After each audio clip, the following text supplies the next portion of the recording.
Hej alle sammen. En lille hurtig video til at vise noget om mit seneste indkøb. Jeg retter lige mit kamera lidt til, så det kommer længere herned af. Sådan. Det jeg har købt, det er den her Better Press Letterpress fra Spellbinders. Jeg har kigget på den rigtig længe. Jeg har godt vidst, at det var nok noget, jeg godt kunne tænke mig, siden jeg så den blive præsenteret i nogle videoer for lang tid siden. Der gik ret lang tid fra de blev præsenteret, så de kom på markedet, og lidt længere tid fra de kom på det danske marked. Men jeg har været sådan lidt, skal ikke, fordi jeg synes ikke, der var så mange plader ude på det danske marked, og det ville være lidt ærgerligt at købe det her, så var det var, man fik ud af det. Så kom der heldigvis nogle nye plader ind på Hobbybodens hjemmeside, som også er der, hvor jeg har købt den, og som så vidt jeg ved, det eneste sted lige nu, som der forhandler den her. Og så tænkte jeg, okay, altså jeg kan altid bruge dem her til hotfoil. Og nu prøver jeg, og ellers så kan det være, at jeg måske kan finde nogle andre, der vil købe det brugt. Så derfor tænkte jeg, nu gør jeg det. Når det er, at man bestiller den hjem, så får man sådan en flot pakke her, og det som der er her på forsiden, det er det man får. Der er lige sådan en rulle tape, man får med, som man bruger til at sætte sit papir fast op på den her plade, der er for oven. Det tager vi lige bagefter. Der er 3 Better Press plates med. Den ene, det er en blomst, den er rigtig fin. Og så er der 2 sentiments orddies. Og det er faktisk de samme. Der står, skal I huske det, to my favorite person, men den ene det er favorite med U, og den anden er uden U. Så det er for, at de så vidt jeg kan forstå, de har tænkt både på det engelske og det amerikanske marked. Udover det, så er der noget sværte med.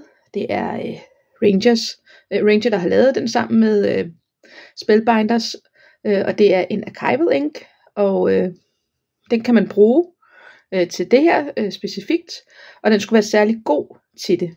Så vidt jeg har forstået, så er den ikke lavet til at kunne bruges med alkoholmarkers, men med akvarelfarver og watercolors. Så er der selvfølgelig tapen med. Der er noget papir med, fordi det anbefales, at man bruger noget bomuldsbaseret papir. Så der får man 5 styks i 3 forskellige farver. Jeg mener, det er en grå og en hvid, og så en, der hedder porcelæn. Og så får man jo så det, der er det vigtigste ved det her, nemlig apparatet. Og den minder lidt i udformning om, jeg kan vise den her, den plade, som man har til sin glimmermaskine, som også er fra Spellbinders. Man kan genkende den lidt på håndtaget. Og det er egentlig ret simpelt at bruge den. Man tager den her af, som hedder platten. Det her det er, chase.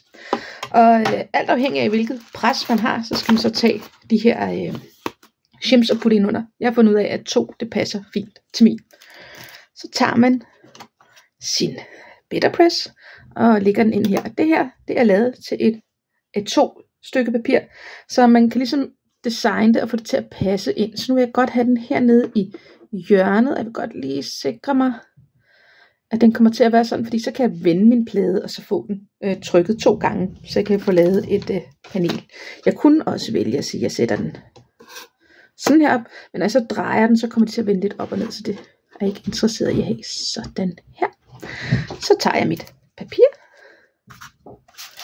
og tager min platten, lægger det lige herop på, og det er så der, hvor jeg skal bruge min tape, og det er Spellbinders egen tape, og den har jeg allerede en rulle af, og jeg kan rigtig godt lide den her tape. Jeg bruger den rigtig meget. Nu skal jeg lige sikre mig, at jeg ikke havde lagt min Better Press plate i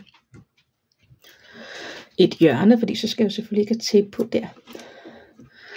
Det man bruger den til, det er faktisk til at lave det her, der hedder letterpress, hvor der man presser sværten ind i papiret, og det giver et rigtig fedt udtryk. Sådan der. Så nu har jeg sat mit papir på. Det der sker, og nu forklarer jeg det bare lige, det er, at når jeg har puttet sværte på mit Better Press plate herinde under, så kører den igennem med min, jeg har en Big Shot. Det er ikke alle die cutting maskiner, som der man kan bruge den til. Hvis man kigger i deres bog, det kan også godt være, at jeg bare skal kigge på kassen, men der står der i hvert fald, at man kan bruge den med deres egen, og man kan bruge den med C6 Big Shot. Så det der så sker, det er, at når den så kører ind under rullerne, så bliver den presset ned mod pladen, og der kommer sådan forholdsvis hårdt pres på, og så bliver sværten presset ind i papiret.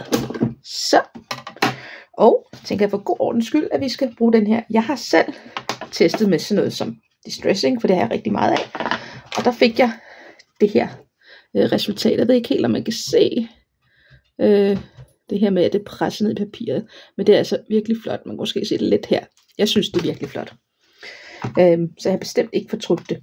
Når der man putter sværten på, så skal man ikke dab. Det kan man godt, men man skal lige dreje det lidt ned på, og man skal ikke tage det så tungt, hvis det er, at der kommer lidt sværte på den grå her.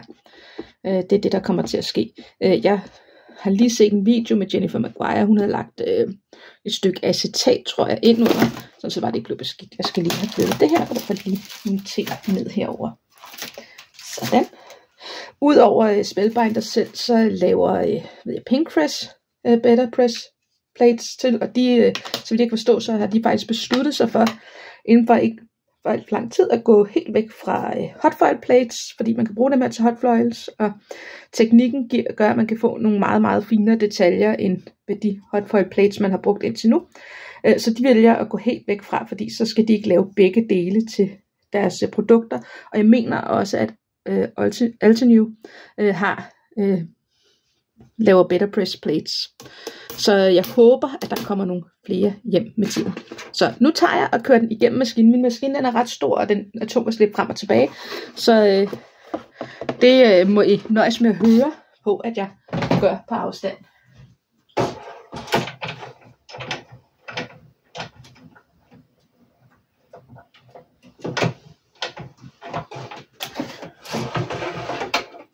Jeg kører den igennem i et tempo, hvor det ikke er sådan, så det skal være et kapløb.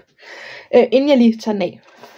Man kan godt til dels køre den igennem 2 gange. Det var et af mine første forsøg, og der var der nogle steder, hvor den ikke blev helt god, og så prøvede jeg bare, fordi det her var mit testpapir, jeg måtte lave 2, og putte en shim ind under. Og jeg ved ikke, om man kan se, at den ligesom er lidt dobbelt trykket. Og det er simpelthen fordi, at den grå plade, den er lidt mindre end det hul, man putter den ned i, så den ligger ikke spændt, så den kan så flytte rundt på sig. Nu bliver det spændende at se, hvordan den ser ud her. Rigtig, rigtig, rigtig flot. Trykket ned i her. Nu giver jeg noget svært igen, og så vender jeg min plade.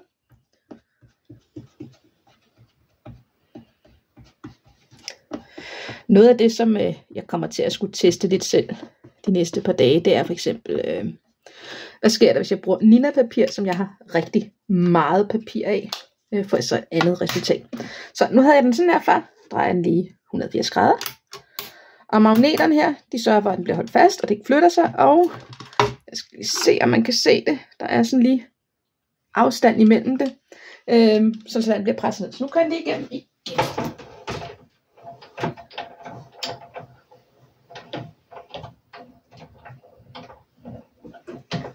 Sådan der. Grunden til, at der er de her shims med, altså de her hvide plader, det er simpelthen fordi, at der er forskellige pres på de forskellige die cutting maskiner. Sådan her. Så fik jeg det her. Så har jeg faktisk et rigtig fint panel, jeg kunne bruge. Og jeg tror, jeg kommer til at sidde og prøve at se, hvordan er det at bruge mine 6 på det her og udfylde det. Jeg vil faktisk rigtig gerne lige teste en anden plade af mere, for jeg købte faktisk 2 sæt.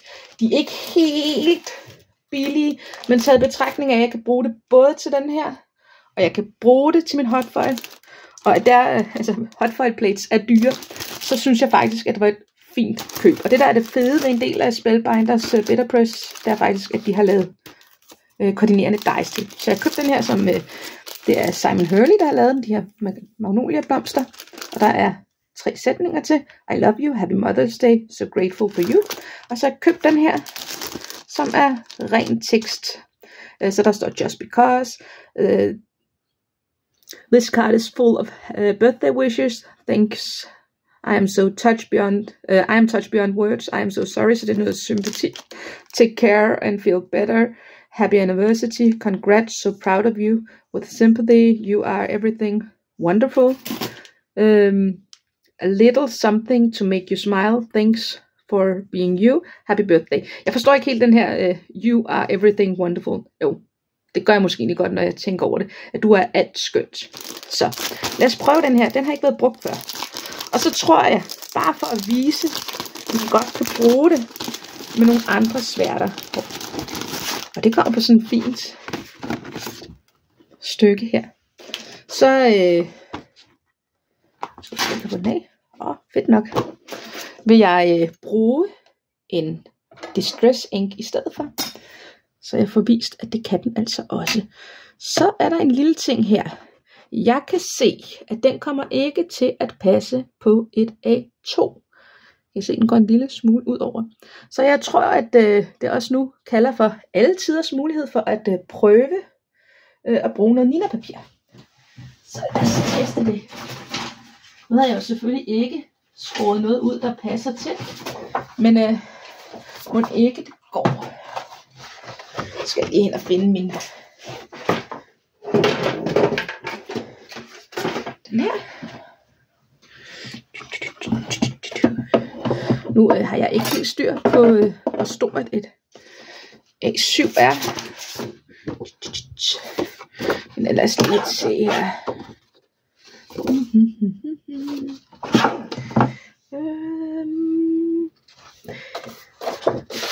Det ligner, at den er lidt bredere end halvdelen, og den behøver heller ikke at være. Så hvis A2 er her, så giver jeg den lige 2 ekstra på hver led. Så tror jeg nemlig, det kommer til at passe. Og den der, så 2 op. Sådan der. Så tror jeg, den kommer til at dække det. Yes, fantastisk. Væk med det her. Det er rigtig, rigtig godt, at I ikke kan se hele mit hobbybord lige nu, fordi det roder så vildt. Jeg har ikke rigtig haft tid til at lave noget som helst kreativt, fordi jeg har været stresset med uddannelse og arbejde og frivilligt arbejde. Og jeg har 2 hunde, som jeg bruger rigtig meget tid på at træne med. Så skal jeg være lidt bedre til at vise, hvad det er, jeg laver her. Så der har været rigeligt at se til.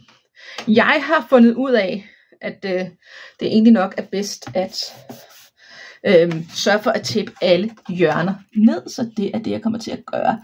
Jeg skal bare have den til at stikke en lille smule ud over begge ender. Det er ikke meget. Og jeg vil godt have den lidt højere op, sådan der. Fordi det er jo faktisk ikke så meget op og ned, at den er gal med. Det er lidt ud over kanten hernede, og spørgsmålet er, om det bliver godt nok, det jeg laver her. Men lad os prøve. Nu er det også en tester, og det er bare papir, så vi kan altid smide ud. Nå, det jeg har fundet ud af, det er, at det er rigtig vigtigt at tape alle hjørner. Jeg prøvede med det her papir her, og kun tape 2 hjørner, og de kommer så til at hænge lidt. Det var i hvert fald min oplevelse. Så sætter vi den her på. Og så er det sådan nogle fine ord. Og jeg er helt, skal vi se.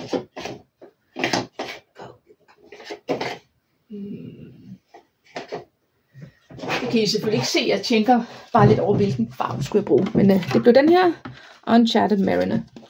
Bare lige for at vise det der, man godt kan flytte lidt rundt. Så kan den altså lige flytte sig på millimeter. Og det er altså den her, man lige løfter op, og så kan man lægge sin shims nedenunder. Og det er sådan en magnetplade, og den er ret kraftig. Sådan her. Så tager vi her. Nu er det jo spændende, om det virker lige så godt som før. Og nu griser jeg lidt med den her. Men det er jo bare ting, der skal gøres rent bagefter. Det ligner faktisk ikke helt, at den er lige så god som den anden. Det finder vi ud af. Jeg havde faktisk lige rengjort den anden, så det kan også have haft en betydning. Så det ligner der også lige, der skal lidt mere på. Det bliver spændende. På med den her. Ups. Det er lidt sjovt med de der klik der. Og så igennem min maskine herovre.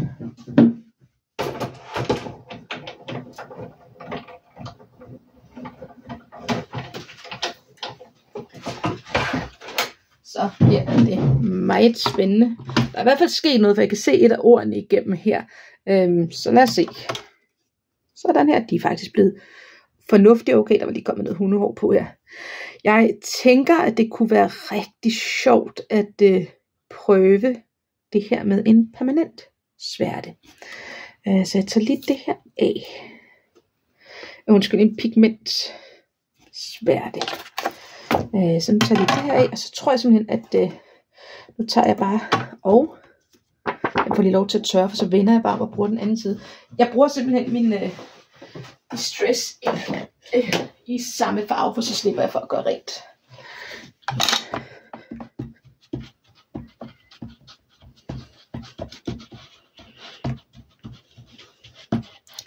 Nu har jeg jo testet, eller ikke testet, undskyld, jeg har jo skiftet 2 ting på en gang, så jeg aner jo ikke, om det er papiret, der gør, at den ser lidt. Jeg kan godt se på kameraet, der ser det rigtig godt ud. Jeg tænker heller ikke, at hvis jeg gav det her til nogen, at der var nogen, der ville være kede af det. Men hvis jeg tager den lidt tættere på, så kan man ligesom se, hvordan den bløder ud i kanten. Og den er heller ikke rigtig trykket ned i. Så jeg tror faktisk, at fordi den anden plade, så putter jeg lige den sidste. Der var ikke en shim. Den har vi, hvor er den henne? Der. Tror jeg lige min sidste shim her, putter i.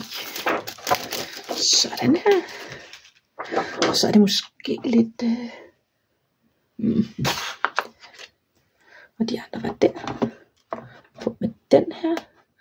Jeg synes nemlig heller ikke, at jeg kunne føle så meget tryk. Og så ved jeg godt, at jeg sagde, at jeg kunne bare tage den her før. Men ved du hvad, jeg ved, at den her passer. Så nu tager den lige. Det er der, hvor det roder. Beklager. Udover at jeg kan bruge den her. At der sker lidt for mange ting herhjemme, så jeg ikke rigtig kan nå at holde styr på mit hobbyværelse. Så er mit hobbyværelse også mit soveværelse. Så der er ikke voldsomt meget plads. Nu skal vi passe på, at der ikke er ting, der falder ind over det hele. Så, men vi sætter den her på. Sådan der. Sådan der. Så er det spændende at se, om det kommer til at se lidt anderledes ud med oxidings. Jeg tror for øvrigt, at man fint kan bruge begge sider, for det føles som om, at pladen er ens på begge sider. Så jeg gør den lige igennem igen. Så stille og roligt. Og der kom noget mere pres på. Det jeg kunne se, og nu ved jeg ikke, om I kan høre det på afstand, det var, at den ikke rigtig var presset i papiret. Det er jo også noget tyndere papir, jeg bruger end det der cotton paper. Så prøver vi at se her. Det blev faktisk noget pænere. Det er knapt så fluffy ude i kanterne. Det ved jeg ikke, om I kan se. Det vil jeg helt klart jeg vil have fint ved at kunne bruge det her til at skære ud. Så det er jo egentlig bare at tage det tilhørende dejsæt, og så skære det ud. Så det synes jeg er rigtig fint. Og jeg tror faktisk, at det godt kunne betale sig at lave min egen shim ekstra put ind under, så når jeg skulle bruge Nina her. Altså man kan mærke på det her, hvor tykt, jeg ved ikke om I kan se det, sammenlignet med det her, der er her. Altså, der er forskel på det. Men det kunne være rigtig rart også at vide, hvor mange shims skal jeg have ind under, for at kunne bruge det med almindelig papir. Eller ikke almindelig papir, men med det, som der jeg har, fordi det er ikke billigt, det her. Det giver et fedt udtryk, men det er ikke billigt. Som sagt, de kan også bruges til hotfoil. Nu vil jeg lukke videoen ned, og så vil jeg gøre ting rent, og så vil jeg få taget et par billeder af, at jeg har fået lavet det her til et kort, og at jeg har måske fået skåret nogle af dem her ud. Tak fordi du så med.